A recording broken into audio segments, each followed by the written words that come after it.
बहुत समय पहले की बात है। एक छोटे से गांव में रघु नाम का एक चोर रहता था। वह बचपन से ही चोरी करता आ रहा था, लेकिन उसमें एक अजीब सी बात थी। वह हमेशा ईमानदारी से चोरी करता था। ये सुनकर अजीब लगता है, लेकिन उसकी यही बात उसे बाकी चोरों से अलग बनाती थी। चोरी में भी ईमानदारी। रघु चोरी तो करता था, लेकिन कभी किसी गरीब के घर से कुछ नहीं चुराता था। वह हमेशा अमीरों के घरों को ही निशाना बनाता, और वह भी केवल उतना ही लेता जितना ज़रूरत होती। सबसे अजीब बात यह थी कि वह चोरी के बाद एक चिट्ठी छोड़ जाता था, जिसमें लिखा होता, मुझे माफ कीजिए, मैंने सिर्फ जरूरत भर लिया है। भगवान आपको और दे। गांव के लोग उसे चोर तो मानते थे, लेकिन उसके इस व्यवहार के कारण कोई उससे नफरत नहीं करता था। एक रात की घटना थी।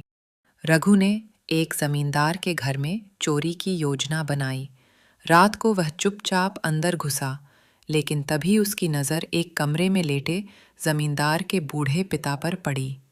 बूढ़े बाबा बहुत बीमार थे और उनके बगल में एक छोटी सी थाली में 2 रोटियां रखी थीं। रघु की आंखों में आंसू आ गए। उसने सोचा, यहाँ तो बीमारी और अकेलापन है, मैं यहाँ से कैसे कुछ चुरा सकता हूँ। उसने जमींदार के कमरे से पैसे लिए, लेकिन वो सारा पैसा रसोई में रख आया और बूढ़े बाबा के पास एक और चिट्ठी रखी। उसमें लिखा था, मैं आपके लिए दवा और खाना खरीदने के लिए कुछ पैसे रख कर जा रहा हूँ। अब से मैं चोर नहीं, एक मददगार बनना चाहता हूँ। उस रात के बाद रघु ने चोरी करना छोड़ दिया। अब वह गांव में लोगों की मदद करने लगा। धीरे धीरे उसकी पहचान एक ईमानदार और नेकदिल इंसान के रूप में बनने लगी।